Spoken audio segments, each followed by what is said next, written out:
నమస్తే అమ్మా. నమస్తే అమ్మా. ఆషాఢ మాసంలోకి రాబోతున్నాం. అవునమ్మా. అయితే ఇందులో మనకి పెళ్లిళ్ళు గాని మంచి ఉమ్, ముహూర్తాలు గాని ఉండవంటారు. ఉమ్, షాప్స్ లో చూసుకుంటే మనకి మంచి భారీ ఎత్తున డిస్కౌంట్లు ఉంటాయి. ఉమ్. ఆషాఢ మాసం 50% డిస్కౌంట్, 60% డిస్కౌంట్ అని. ఎందుకంటే శుభకార్యాలు ఏమి ఉండవు కాబట్టి శుభకార్యాలు లేవు, ఎవరు కొనరు గనక సేల్ ఇప్పుడు మేము చవకగా ఇస్తున్నామని ఇప్పుడు అంతే. ఎందుకంటమ్మా అంటే ఆషాఢ మాసానికి శుభకార్యాలు ఏమి జరగకపోవటానికి కారణాలు ఏమన్నా ఉంటాయి అమ్మా, అంటారా? దాన్ని శూన్యమాసం అంటారు. అవును. శూన్యమాసం అంటే శుభముహూర్తాలు లేనటువంటి సమయం. శుభముహూర్తాలంటే ఇప్పుడు ఏదైనా సరే ఒక ముహూర్తం పెట్టాలి అంటే ఆ గ్రహాలు అవి అనుకూలంగా ఉండాలి. ఆ సమయంలో గ్రహాలు ఏ శుభకార్యాలు చేయడానికి అనుకూలంగా ఉండవు. ఓకే. అంచేత ఆషాఢ మాసంలో శుభకార్యాలకు ముహూర్తాలు ఉండవు. కానీ ఆషాఢ మాసం సాధనకి చాలా ముఖ్యమైనది. సాధనకి ఆహా. అంటే శుభముహూర్తాలు ఎలాగో లేవు గనక ఆ సమయంలో లేవు గనక ఇదని కాదు, వీటికి కన్వీనియన్స్ కోసం అది ఉండవు. చక్కగా జపం చేసుకోవాలన్నా, తపస్సు చేసుకోవాలన్నా, పూజలు చేసుకోవాలన్నా, సాధన చేసుకోవాలన్నా అత్యధికమైనటువంటి ఫలం ఉంటుంది ఆ సమయంలో. అందువల్ల ఆషాఢం అంటే శూన్యమాసం అని చెప్తూ ఉంటారు. శూన్యం అంటే ఏమిటి? శుభముహూర్తాలకి శూన్యం. అంచేత పెళ్ళిళ్ళకు కూడా అంత అనుకూలమైన కాలం కాదు అని చెప్పి ఆ సమయంలో పెళ్లి ముహూర్తాలు పెట్టుకోరు. తర్వాత అత్త అల్లుడు కూడా ఒక గడప దాటకూడదు, ఇలాంటివి కూడా వింటూ ఉంటాం. అవునమ్మా. దీనికి చాలా మంది ఏం సమాధానం చెప్పారంటే అత్త అల్లుడు ఒక గడప దాటకూడదు గనక పెళ్లిళ్ళు ఈ నెలలో చేయరు అన్నారు. ఇది కూడా వినడానికి చాలా బాగుంది, లాజికల్ గా. అసలు కొన్ని బాగానే ఉంటాయి, కానీ అత్త అల్లుడు ఒక గడప దాటడం అన్నది కాదమ్మా అక్కడ అర్థం. అమ్మాయిని ఆషాఢ మాసంలో పుట్టింటికి పంపిస్తే అల్లుడు గాని అమ్మాయి దగ్గరికి వెడితే ఇద్దరు ఒక ఇంట్లో ఉండకూడదు అని చెప్పారు.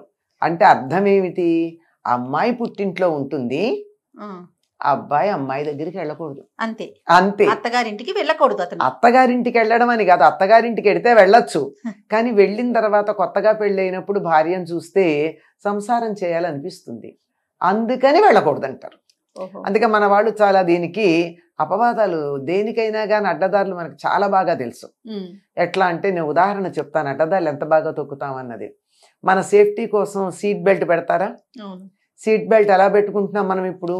ఇటు నుంచి పెట్టకుండా వెనక నుంచి పెట్టేసి అది మనని విసిగించకుండా చేస్తున్నాం.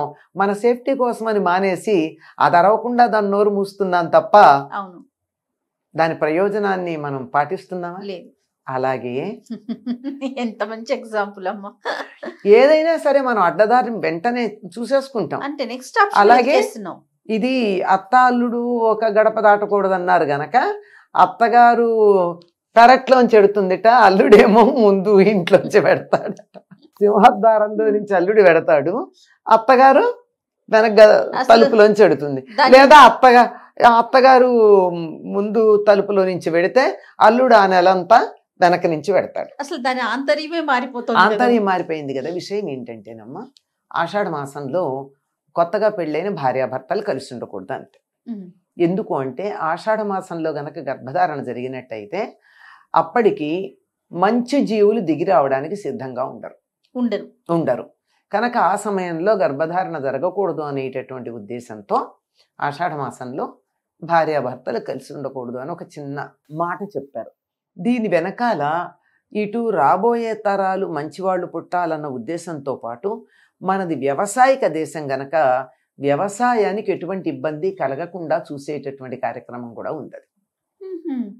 ఏమిటంటే ఆషాఢ మాసం రాగానే ఏం జరుగుతుంది?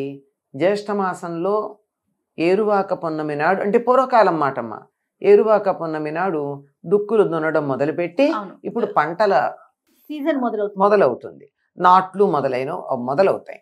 ఈ సమయంలో కొత్తగా పెళ్ళై అమ్మాయి పుట్టింట్లో ఉందనుకోండి, తొందరగా ఇంటికి వచ్చేద్దాం అనుకుంటాడు, త్వరగా వెళ్ళాడు పొలానికి. పన్నులకి ఆటంకం. ఇప్పుడు మామూలుగా మనకి పూర్వకాలం పని సమయాలు ఎలా ఉండేవమ్మా? పాఠశాలలు కూడా అట్లాగే ఉండేవి, పొద్దున్నే ఉండేవి. 10 స్కూల్ అయిపోయేది, ఇంటికి వచ్చేవాళ్ళు. మళ్ళీ 2 నుంచి 4 దాకా ఉండేది.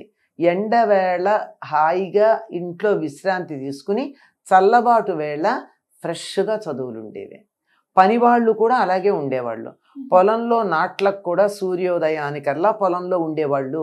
కాస్త ఎండ ఎక్కేటప్పుడు 9-10 అయ్యేటప్పటికల్లా ఇళ్ళకి వెళ్ళిపోయి భోజనాలు చేసి విశ్రాంతి తీసుకుని మళ్ళీ 4ంటికి వచ్చి సూర్యాస్తమయం అయ్యేదాకా చేసేవారు. మా చిన్నతనంలో కూడా మాకు పొలాల్లో పనులు అట్లాగే అలవాటు. అమ్మా అట్లా ఉండేవి. స్కూల్స్ కూడా అంతేనా? స్కూల్స్ అంతే. మేము పొద్దున 7ంటికి వెళ్ళేవాళ్ళం, 10ంటికి ఇంటికి వచ్చేవాళ్ళం.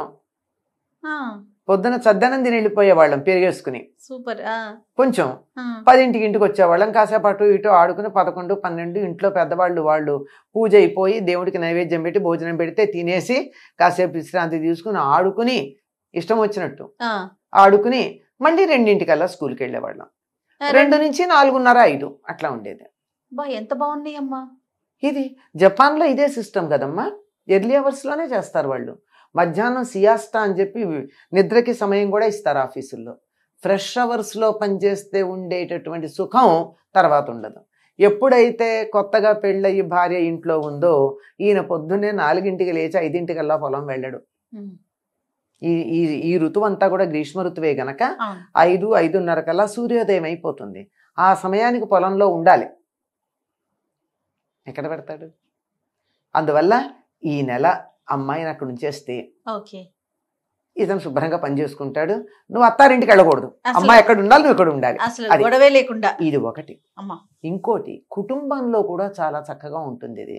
ఇది ఎండలు, ఇది గ్రీష్మ ఋతువులో పడే వానలు. ఎండ మండిస్తూ ఉంటుంది, చెమటలు పట్టిపై చికాగ్గా ఉంటుంది, టప్పున వాన పడుతుంది, గాలి స్తంభిస్తుంది, చెమటలు పట్టి అంత చికాగ్గా ఉంటుంది ఈ సీజన్. మనం ఇళ్లల్లో ఫ్యాన్లు ఉన్నాయి గనక తెలియట్లేదు కానీ లేకపోతే ఎంత చికాగ్గా ఉంటుంది. ఈ సమయంలో అత్తా కోడలు ఏదన్నా చికాగ్గా ఉండి చెడిచిడ్లాడారు అనుకో, అంతే. పెళ్ళైన కొత్తల్లోనే అయితే ఇంక జీవితాంతం ఉంటుంది. అంచేత ఇలా చికాగ్గా ఉండే సమయం దూరంగా ఉన్నారంటే జీవితం అంతా అత్తా కోడళ్ళ మధ్య కూడా సౌయోధ్య బాగుంటుంది. ఎన్ని ఆలోచనలమ్మా, ఇన్ని ఆలోచనలు ఉంటాయమ్మా. అందువల్ల చెప్పింది వినేస్తే సుఖపడతాం. కానీ ఇప్పుడు పరిస్థితుల్లో కుదురుతుందా అన్నదే చాలా సమస్య. ఇద్దరు ఉద్యోగాలు చేస్తున్నారు, అత్త అల్లుడు ఉండే ప్రసక్తే లేదు. అత్త కోడలే ఉండనప్పుడు అత్త అల్లుడు ఎక్కడుంటారు? ఎవరి మానాలు వాళ్ళు ఉంటున్నారు. కొంచెం వీళ్ళు మాత్రం ఈ సమయంలో సంతానం కలగకుండా జాగ్రత్త పడితే మంచిది, అంతకన్నా ఇంకేం లేదు. రైట్ అమ్మా, నమస్తే. నమస్తే అమ్మ. సుమన్ టీవీలో మీ పర్సనల్ అండ్ బిజినెస్ ప్రమోషన్స్ కోసం కింది నెంబర్కి కాంటాక్ట్ చేయండి.